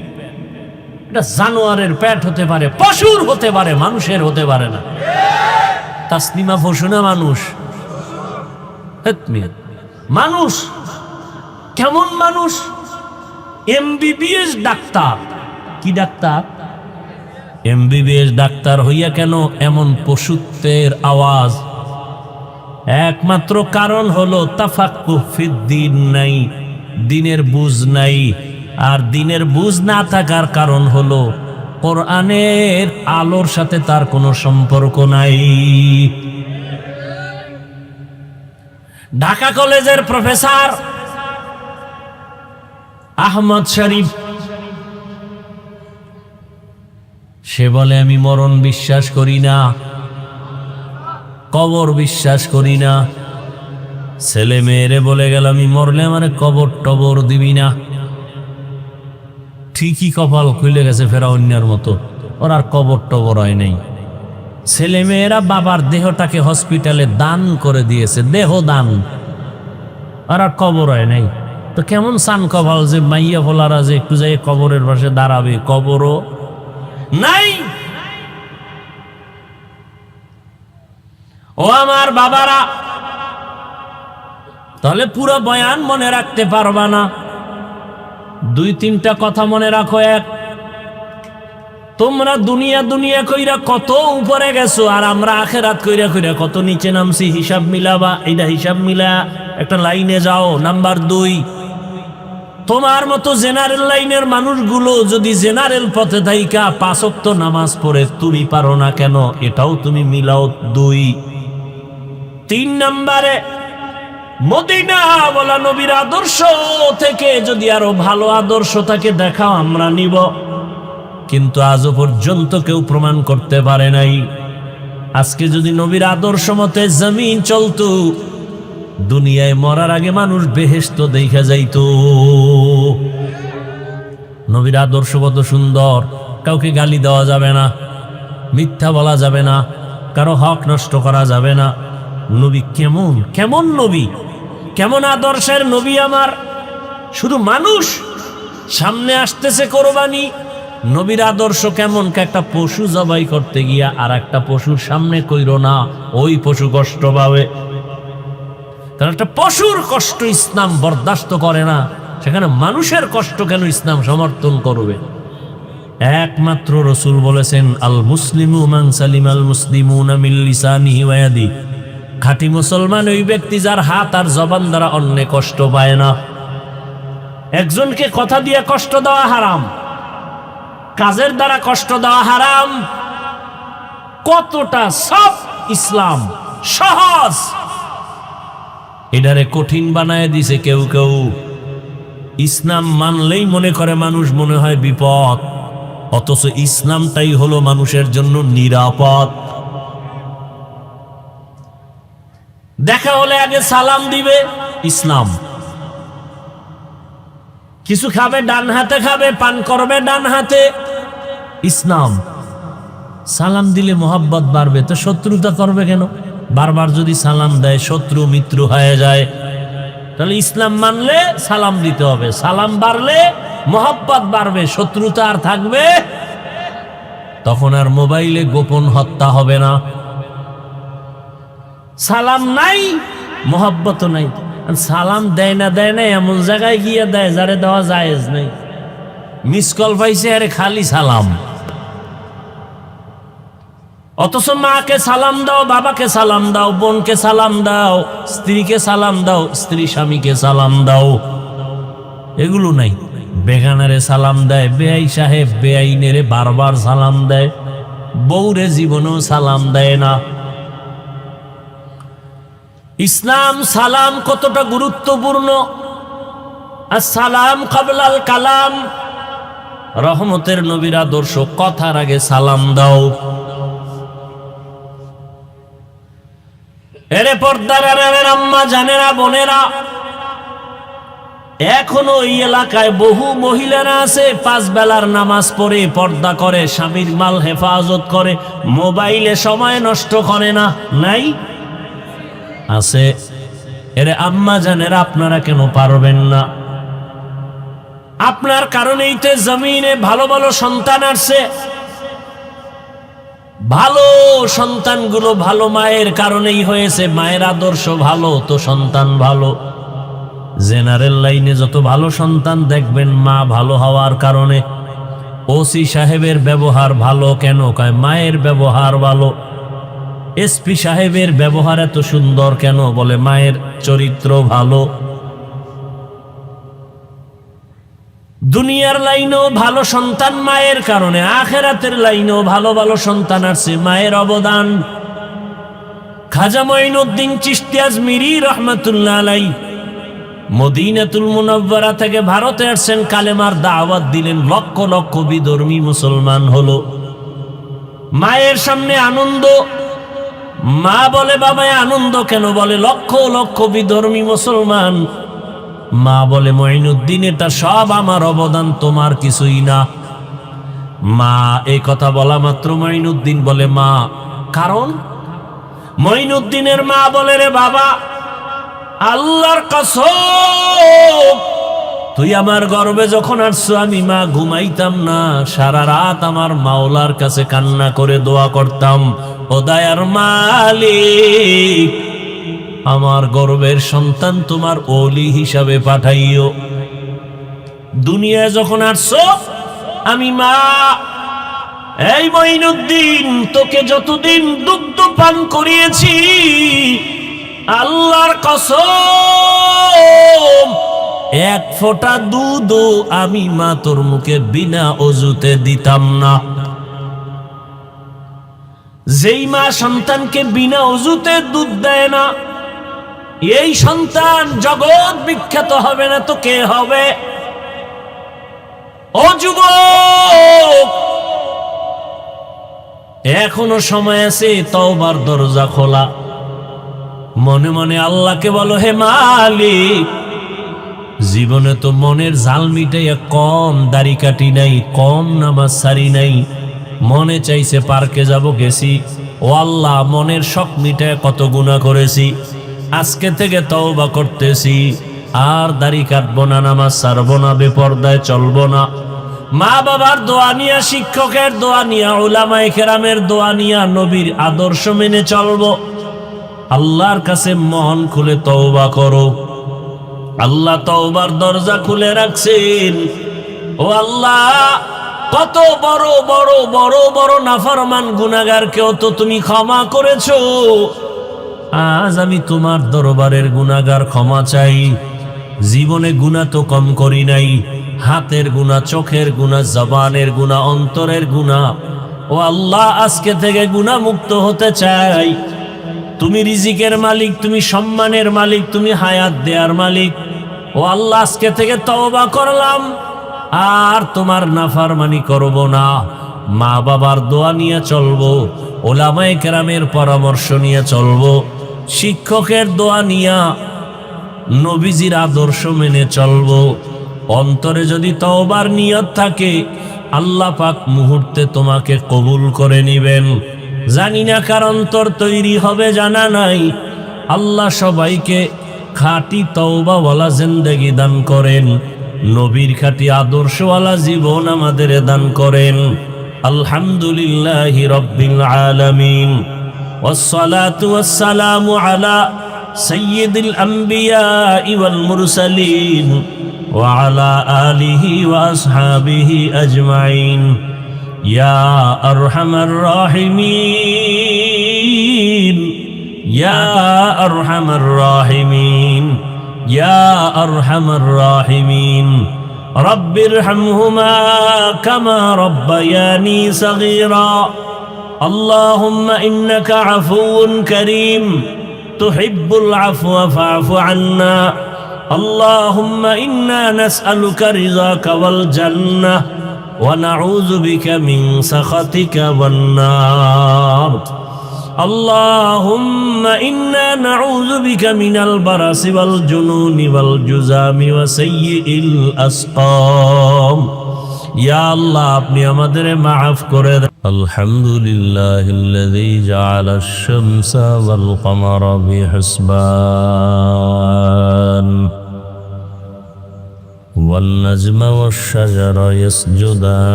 ইয়াসজুদান وفضل زمانا على زمان كما فضل مكانا على مكان وإنسانا على إنسان. ونشهد أن لا إله إلا الله وحده لا شريك له، لا ضد له ولا ند له ولا مثل له. ونشهد أن سيدنا وسندنا وحبيبنا وحبيب ربنا وطبيبنا وطبيب قلوبنا ومولانا محمدا عبده ورسوله. اللهم صل على محمد النبي الأمي وعلى آله وعلى آله وسلم تسليما وبعد فأعوذ بالله من الشيطان الرجيم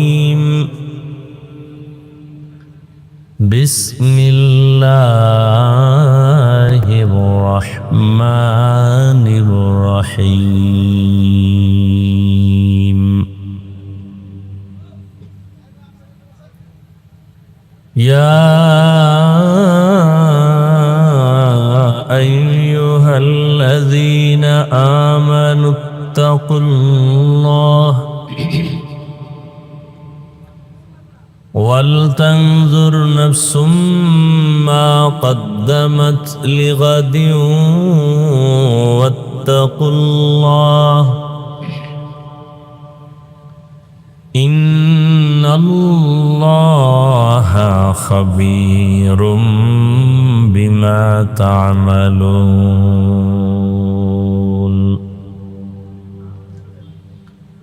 وقال رسول الله صلى الله عليه وآله وسلم من يرد الله به خيرا يفقهه في الدين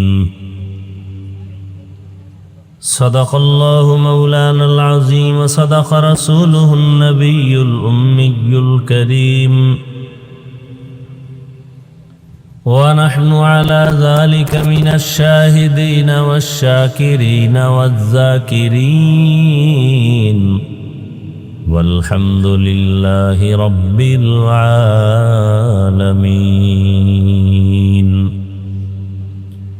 سبحانك لا علم لنا إلا ما علمتنا إنك أنت العليم الحكيم رب اشرح لي صدري ويسر لي أمري واحلل عقدة من لساني يفقه قولي حقیقت کھل جائے گی بوقت امتحان تیرے حقیقت کھل جائے گی بوقت امتحان تیرے کہ سستی میں یا محنت میں گزاری زندگی تو نے کہ سستی میں یا محنت میں گزاری زندگی تو نے محمد نے آ کر کفر کو مٹایا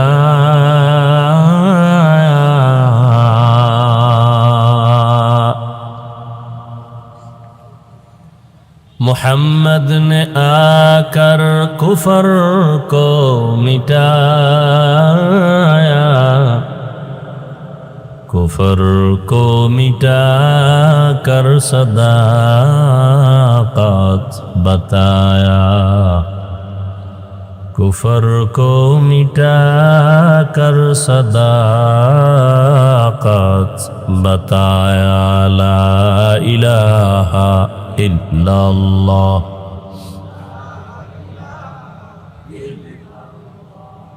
لا الہ الا اللہ لا الہ الا اللہ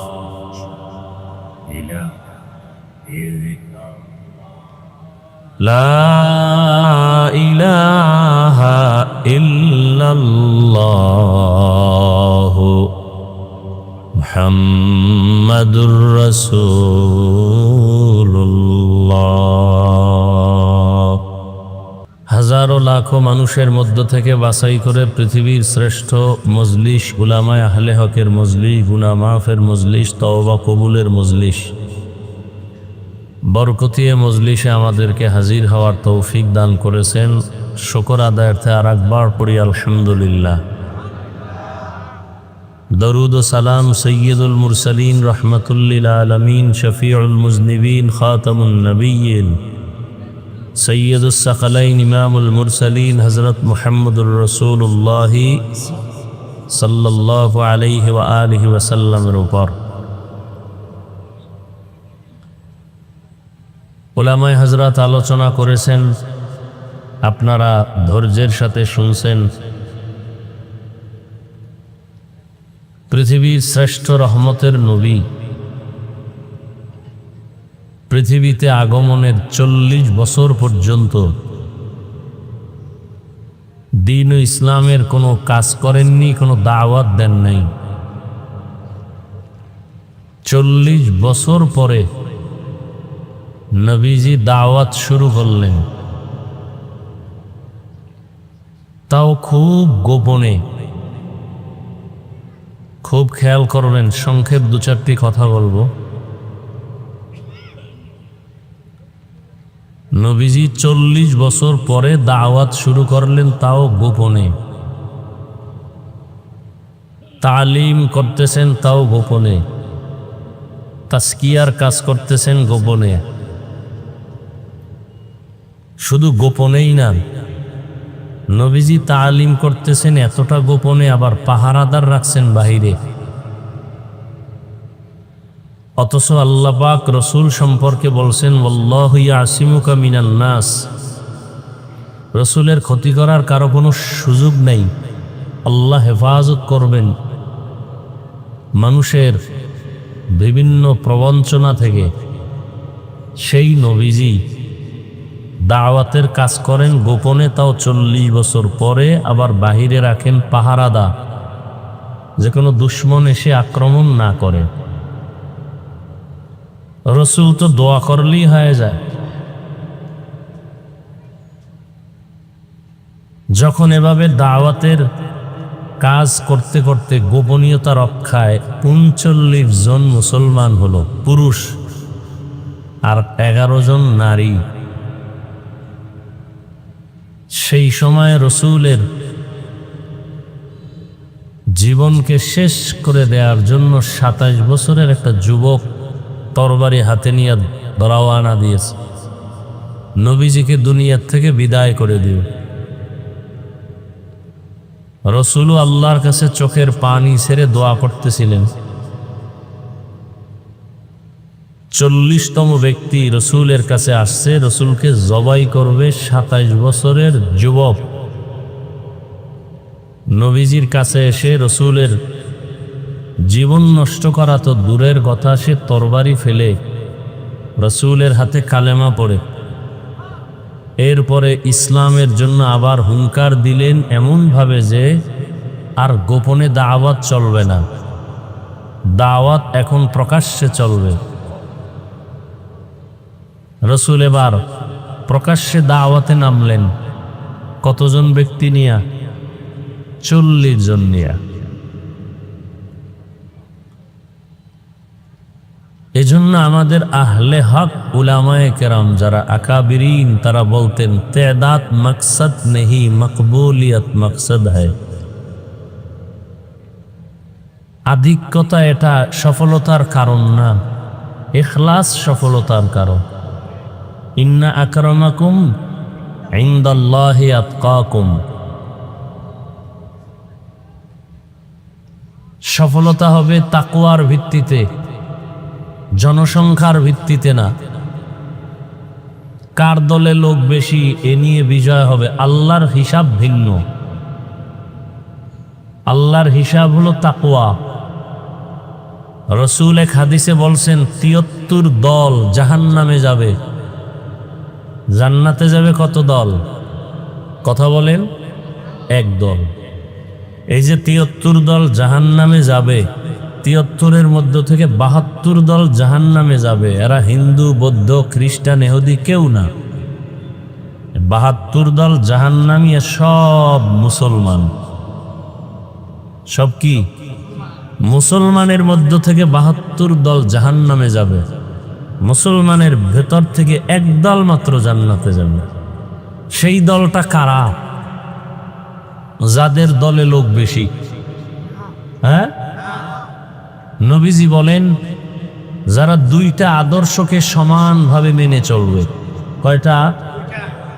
এক নাম্বার, আমি মুহাম্মদের সুন্নত আর আমার সাহাবায়ে কেরামের সুন্নত। যারা আমি মুহাম্মদেরটাও মানবে, সাহাবায়ে কেরামেরটাও মেনে চলবে, এই একদল জান্নাতে যাবে।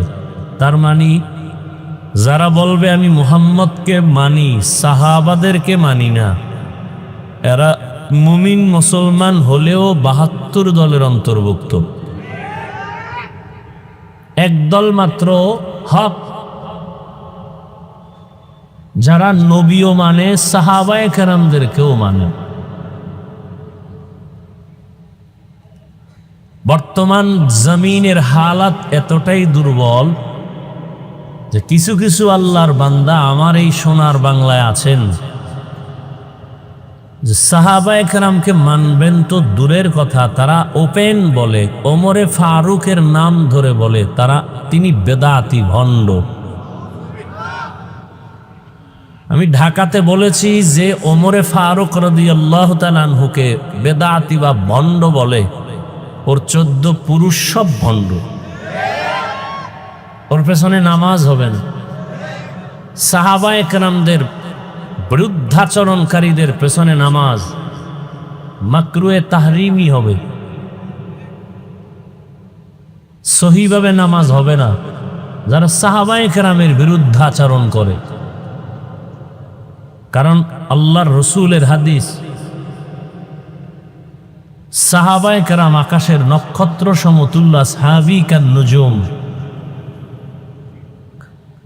তো যে কথাটা বলতেছিলাম, আধিক্যতাই সফলতার কারণ নয়, সফলতার কারণ ইখলাস, তাকওয়া। আল্লাহ আমাদের বুঝার তৌফিক দান করেন। বয়ান আপনারা শুনবেন, পরিবেশের প্রয়োজন, তারপরও বৃষ্টির মধ্যে আপনারা কষ্টকে উপেক্ষা করে দাঁড়িয়ে আছেন। আল্লাহ পাক আপনাদের এই কষ্টকে হেদায়েতের জরিয়া বানায় দেন। সংক্ষিপ্ত ২-৪টি কথা বলবো। কোরআনে হাকিমের এক টুকরো আয়াত, রসুলের একটি হাদিসের অংশ পড়েছে। আল্লাহ বলেন, ইয়া আইয়ুহাল্লাযীনা আমানুত্তাকুল্লাহা ওয়াল তানজুর নাফসুম মা কদ্দামাত লিগাদ। ও মুমিন, কোন বেঈমানকে বলেননি, মুমিনকে বলছেন, তোমরা আমি আল্লাহকে ভয় করো, তাকওয়া অর্জন করো, এবং তোমরা খুব গভীরভাবে খেয়াল করো, নজর দাও তোমার সামনের ভবিষ্যৎ স্থায়ী জীবনের জন্য কি সম্বল সঞ্চয় করেছ। ওয়াত্তাকুল্লাহ। আবার আল্লাহ বলেন, আমাকে ভয় করো। ইন্নাল্লাহা খাবীরুম বিমা তা'মালুন। নিশ্চিত আমি আল্লাহ তোমার সব খবর অগ্রিম জানি। তোমার সব বিষয়ের খবর কে জানেন? আল্লাহ জানেন। হাদিস পড়েছি, রসুল বলেন, মান ইউরিদিল্লাহু বিহি খাইরান ইউফাক্কিহু ফিদ্দীন। আল্লাহ যার কল্যাণ চান তাকে আল্লাহ তাফাক্কুহ ফিদ্দীনের মাকাম দান করেন। একটা হলো তাআল্লুম ফিদ্দীন, আর একটা হলো এই ভাই সাউন্ড ডিস্টার্ব হয় কেন? এতক্ষণ তো যেভাবে ছিল ওভাবে থাক। একটা হলো তাফাক্কুহ ফিদ্দীন, আর একটা হলো তাআল্লুম ফিদ্দীন, অর্থাৎ দিন সম্পর্কে জানা, আর একটা হলো দিন বুঝে মানা। তাআল্লুম ফিদ্দীন আম, তাফাক্কুহ ফিদ্দীন খাস। অর্থাৎ দিন সম্পর্কে জ্ঞান অর্জনকারী বিধর্মীদের মধ্যেও আছে না নেই? কিন্তু দিন সম্পর্কে বুঝে মেনে চলা এটা নেই। যেমন হিন্দুরা ইসলাম সম্পর্কে অনেক জানে, কালেমা পড়ছে, পড়ে না কেন? তাআল্লুম ফিদ্দীন আছে, তাফাক্কুহ ফিদ্দীন নাই। মিথ্যা কথা বলা হারাম আমরা জানি না, জানার পরও আমরা বলি না। বলি কেন? মিথ্যা বলা যে মহাপাপ, আমার ক্ষতি হবে দুনিয়াতে আখেরাতে, বুঝটা আসে নাই। বুঝ এসে গেলেই বান্দা জীবন যাবে মিথ্যা বলবেন। দাড়ি কাটা গুনাহ না সওয়াব? দাড়ি কাটা ছাটা সব গুনাহ। কেমন গুনাহ? ছোট না বড়? বলেন না কেন? কেমন গুনাহ? 24টা ঘন্টার সেকেন্ডে সেকেন্ডে অল টাইম কবিরা গুনাহ, কবিরা গুনাহ ফেরেশতারা লিখতেই থাকে অনবরত। সে ঘুমায় থাকলেও কবিরা গুনাহ লিখতে থাকে। এটা আমরা জানি, মানি না কেন? কয়ে দাড়ি কাটলে আমার দুনিয়াতেই অনেক ক্ষতি হবে, আখেরাতেও ক্ষতি তো আছেই। এ বুঝটা আসে নাই। বুঝ যখন এসে যাবে তখন জেনারেল লাইনের মানুষটাও দাড়ি রেখে দেবে। জেনারেল লাইনে এরকম দাড়িওয়ালা নাই? এ যুবকরা কও, তোমার মতো যুবক স্কুল কলেজে পড়ে দাড়িওয়ালা নাই? মিথ্যা বলার দরকার নাই, সত্যটাই বলো। তোমার মতো যুবক জীবনে আলিফ বাতা কোথাও পড়ে নাই, মাদ্রাসায় যায় নাই, জেনারেল লাইনে পড়ুয়া, র্যাব, আর্মি, পুলিশ, বিডিআর 5 ওয়াক্ত নামাজ পড়ে দাড়িওয়ালা আসেনি? আছে। রাস্তায় গাড়ি চালায়, জমিনে কাজ করে, নদীর মধ্যে কাজ করে, কর্মচারী, ডাক্তার, প্রফেসর, ইঞ্জিনিয়ার, 5 ওয়াক্ত নামাজ পড়ে দাড়িওয়ালা, অভাব নেই।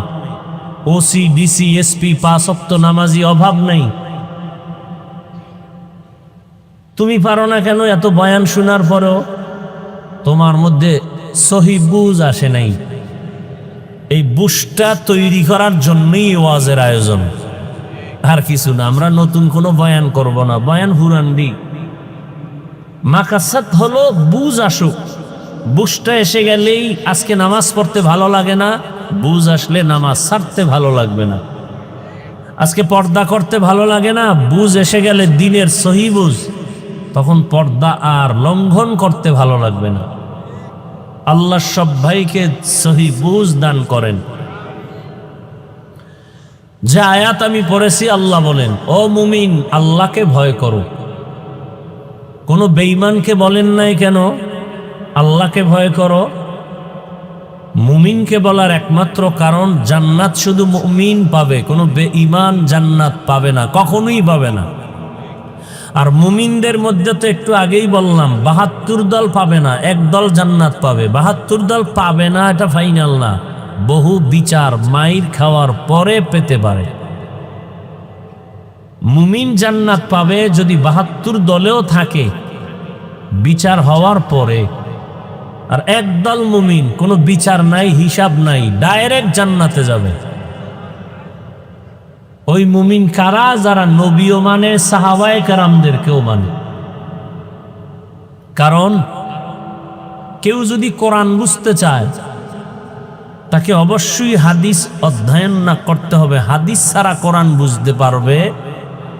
পরিপূর্ণ হাদিস যদি বুঝতে চায়, তাহলে তাকে তৃতীয় আরেকটা বিষয় তাকে খুব ভেতরে তার অর্জন করতে হবে, সেটা ইজমায়ে সাহাবা, সাহাবায়ে কেরামের ঐক্যমত সম্পর্কে তার জ্ঞান অর্জন করতে হবে। সাহাবায়ে কেরাম ছাড়া হাদিস বুঝবে না, হাদিস ছাড়া কোরআন বুঝবে না। সাহাবায়ে কেরামের ইজমায়ও গিয়া অনেকটা বিপাকে পড়তে হবে। সমাধানের জন্য চতুর্থ স্তম্ভ মুজতাহিদ ইমামগণের কিয়াস। অনেক মাসআলার সমাধান মুজতাহিদ ইমাম ছাড়া সমাধান করতে পারবে না। ইমাম বুখারী মুহাম্মদ ইবনে ইসমাইল রহমতুল্লাহ আলাইহি, তিনি একজন মুজতাহিদ ইমাম। ইমাম আহমদ বিন হাম্বল রহমতুল্লাহ আলাইহি, তিনি একজন মুজতাহিদ ইমাম। ইমাম শাফিঈ রহমতুল্লাহ আলাইহি, তিনি একজন মুজতাহিদ ইমাম। ইমামে আজম আবু হানিফা রহমতুল্লাহ আলাইহি, তিনি একজন মুজতাহিদ ইমাম। এদেরকে মানতে হবে। সর্বশেষ কথা, আপনাকে কোরআন আর হাদিস বুঝতে হলে বর্তমান দুনিয়াতে 100 নয়, ওভার 100 উলামায়ে কেরামকে মানতে হবে। যে বলবে আমরা উলামায়ে কেরাম মানি না, আল্লাহর জাত ও সিফাতের কসম, সে কোনোদিন হাদিস কোরআন মানতে পারবে না, কখনোই সম্ভব না। অতএব তার ফলাফলটা কি? আমি সারা দেশে বলি ফলাফল এই, যারা বলে আমরা ওলামা মানি না, অলিয়া উলিয়া মানি না, তারা নিশ্চিত ভণ্ড, বাতেল। এদেরকে যারা বাতেল বলে না, তারাও বাতেল। এলো ফলাফল। এখন এগুলো অনেকে বুঝবে না, কেন? দিনের সহি বুঝ নাই। এজন্য বারবার বলা হয় আল্লাহ সহি বুঝ দান করেন, দিনের সহি বুঝ। ইউফাক্কিহু ফিদ্দীন, দিন সম্পর্কে আল্লাহ পাক এমন বুঝ দান করেন যেটা যুক্তি তর্ক ছাড়া মেনে না আল্লাহ বলছেন মেনে নিলাম। আজকে বুঝ না আসার কারণে মহিলা, অল্প জ্ঞানের মানুষ, তারাও কোরআনের ভুল ধরার চিন্তা নিয়ে মাঠে নামছে। কি বলে? নারীদের উপরে আল্লাহর পক্ষ থেকে ইনসাফ হয় নাই। একথা বলে এক তাসলিমা জমিন থেকে অন্যদিকে চলে গেল। আর বর্তমান হালাত বড় করুন। আপনারা তো স্লোগান দিচ্ছেন দেশ স্বাধীন হয়েছে, না? দেশ স্বাধীন হয়েছে, স্লোগান দিয়েছেন দেশ স্বাধীন। স্বাধীন হওয়ার পর থেকে এ পর্যন্ত আন্দোলন তো কমতেছে না। কি স্বাধীন করলেন? এতদিন নারীরা শুধু দাবি জানাইছে মৌখিক, আজকে তারা মাঠে নামছে, মিছিল করতেছে। আমাদের দেশের তৃতীয় লিঙ্গের হিজড়ারা, ভিন্ন নারীরা সব এক ময়দানে আসছে। কে যেন তাদেরকে ইঙ্গিত করেছে, মাঠে নামো, আন্দোলন চালাও, দাবি পূরণের 95% রেডি হয়ে যাবে। ইশারা না পেয়ে নামছে। কথা বলেন না কেন? এই স্বাধীন করছেন। একজনে লেখছে যে আমরা কুকুরের মুখ থেকে বাঁচতে গিয়া বাঘের মুখে ঢুকে পড়েছি। কি? ভারতের আগ্রাসন থেকে এখন আমেরিকার আগ্রাসনের উপরে আমরা ঢুকে পড়ছি। ঈমান নিয়ে যারা বাঁচতে চান তাদের অনেক মাইর খাওয়া লাগবে, সেজন্য রেডি থাকেন। আর যারা নামে মুসলমান, গাঞ্জাও খাইবেন, মদও পান করবেন, মায়েরও মারবেন, বাবারও মারবেন, আলেমরে মারবেন, মুরব্বী আলেমদের সাথে বেয়াদবি করবেন, আপনাদের কোনো টেনশন নাই। আপনারা মরার আগে জাহান্নাম দেখে যেতে পারবেন। আর যারা না জান্নাতি পাবো, মৃত্যু তো হবেই, কুত্তা অবশ্যই মরব, তাহলে আপনাকে বহু ঘাত প্রতিঘাত সহ্য করতে হবে। কিসের স্বাধীন? কত রক্ত যাবে আরো ইসলাম যদি চান। এক তো হলো বেঈমানদের থেকে এক ধাক্কা, আবার আমাদের পরস্পরে কিছু মুনাফিক মাঝখানে বসে বসে আমার কানে এক কথা, ভাইয়ের কানে এক কথা, যেন আমরা এক জায়গায় বসতে না পারি। হুজুরেরা এক হয়, আবার ঘুমের থেকে ওইটা কেমন কেমন ভাব। কেউ কয় স্বপ্নের মধ্যে কে যেন কি বলতেছে। এই যে এক হালাত, আমরা তো স্বপ্ন দেখতেছি হুজুর এক হয়ে যাবে, হুজুর এক হলে আগামীতে আমরা ক্ষমতায়। এত সোজা, এত সোজা, বড় কঠিন। কত কঠিন এর কোনো ভাষা নাই বলার, এর কোনো ভাষা নাই বলা। পৃথিবীতে ইসলামের পতাকা নিয়ে ইখওয়ানুল মুসলিমিন ক্ষমতা আসছে, টিকতে পারে নাই।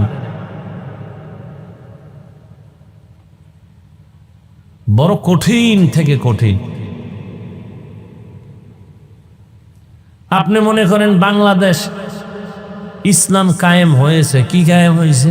আপনারা যে এখানে এত মানুষ বৃষ্টির মধ্যে,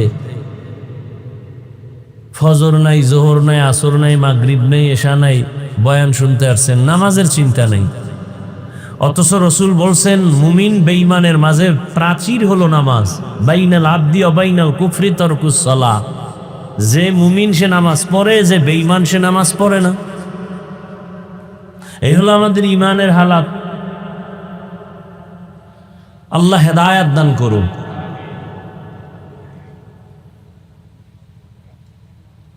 এই জন্য আল্লাহ পাক বললেন আমাকে বেশি বেশি ভয় করো, আর কাউকে ভয় করো না, আমাকে করো।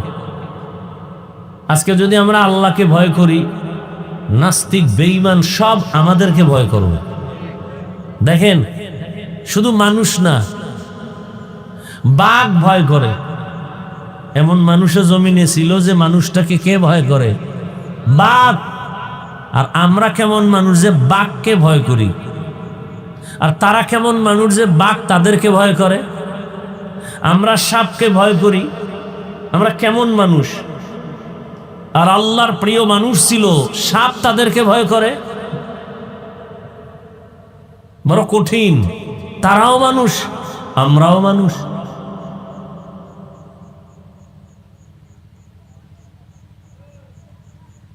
এগুলো আসছে শুধু আল্লাহর ভয় অন্তরে আসার কারণে। আল্লাহর ভয়ের নাম তাকওয়া। এটার দাম কত? রসুলের কোনো গুনাহ নাই, সেই রসুলকে আল্লাহ বলেন, নবী আপনি আমাকে ভয় করেন। ইয়া আইয়ুহান নাবিয়্যুত্তাকিল্লাহ ওয়ালা তুতি'ল কাফিরিন ওয়াল মুনাফিকিন। হে নবী, আমি আল্লাহকে আপনি ভয় করেন, কাফের মুনাফিকের অনুসরণ করবেন না। নবীকে আল্লাহ বলতেছেন ভয় করার জন্য। এখন আমি যদি আপনাদের জিজ্ঞাসা করি, আপনারা কি আল্লাহকে ভয় করেন? আমার থেকে আরো হাই আওয়াজ দিয়ে সবাই বলবে, হ্যাঁ আমরা অবশ্যই আল্লাহকে ভয় করি। অথচ এমন মুমিন আছেন আল্লাহকে ভয় করিয়া করে বলেন আল্লাহকে ভয় করি, অথচ সুদের সাথে জড়িত। আল্লাহকে ভয় করেন, মিথ্যা বলেন। আল্লাহকে ভয় করেন, দোকানের মধ্যে লোন ছাড়া ব্যবসা চলে না। আমি 5 বেলার নামাজ পড়ি, আল্লাহকে ভয় করি। আপনি নামাজ বাদ দিয়া বলেন আল্লাহকে ভয় করি। আমি দাড়ি লম্বা করে বলি আমি আল্লাহকে ভয় করি। আপনি দাড়ি বাদ দিয়া বলেন আল্লাহকে ভয় করি। আমি 5 ওয়াক্ত নামাজ ঠিক মতো আদায় করে বলি আল্লাহকে ভয় করি। আপনি নামাজ না পড়ে বলেন আল্লাহকে ভয় করি। আমি হালাল খানা খাইয়া বলি আল্লাহকে ভয় করি। আপনি হালাল বাদ দিয়ে চলেন আর বলেন আল্লাহকে ভয় করি। 2 ভয় কি সমান? মূলত আপনি ভয় করেন না। ভয় কি জিনিস? বলে একটা সন্তান মা বাবাকে ভয় করে। প্রমাণ? বলে মা বাবার সামনে একটা সন্তান অন্যায় করে না কেন? বলে শাস্তির ভয়। একটা ছাত্র শিক্ষকের ভয় করে। প্রমাণ? বলে শিক্ষকের সামনে ছাত্র অন্যায় করে না, শাস্তির ভয়। ঠিক এই জমিনে যেই মানুষ আমার আল্লাহকে আসলেই ভয় করবেন, ওই বান্দা গলায় ছুরি লাগাবে, দাড়ির মধ্যে অস্ত্র লাগাবে না। তাহলে বোঝা গেল আসলে ভয় আপনার আমার মধ্যে নাই। আর এই ভয়টা নাই, আবার মায়ের গর্ভ থেকে ভয় আনা যাবে না। ভয়টা অর্জন করতে হবে অন্যের থেকে। বলে কার থেকে অর্জন করব? লিকুল্লি শাইইন মাদিনুন ওয়া মাদিনুত তাকওয়া কুলুবুল আরিফিন। ভালো ভালো জিনিস রাখার গোডাউন আছে, তাকওয়ার গোডাউন হলো আল্লাহর প্রিয় বান্দাদের কলব। তাদের নজর লাগাও, নজর আসলেই তোমার কলবের মধ্যে তাকওয়ার পাওয়ার আসতে থাকবে। قال رسول الله صلى الله عليه وآله وسلم اتقوا فراسة المؤمن فإنه ينظر بنور الله। আল্লাহর প্রিয় বান্দাদের ফেরাসাতের পাওয়ার, এটাকে তোমরা ভয় করো। কারণ তারা অনেক কিছু দেখে, তুমি দেখো না। তারা কেমনে দেখে? চামড়ার চোখে বলে না। আল্লাহ তাদেরকে এমন একটা আলো দান করেন, নূরের আলো দিয়ে তারা অনেক কিছু দেখেন। আমার চোখের মধ্যে চশমা লাগানো, গ্লাসের পাওয়ার যতটুকু ততটুকুই দেখি। এমনও পাওয়ারওয়ালা ক্যামেরা আছে, গ্লাসের পাওয়ার এত বেশি 1000 মাইল দূর থেকেও সব স্পষ্ট দেখা যায়নি। কথা বলো না কেন? যায়। কলব, আমাদের ভেতর একটা কলব আছে। এই কলবটা এমন, এর পাওয়ার কমে আর বাড়ে।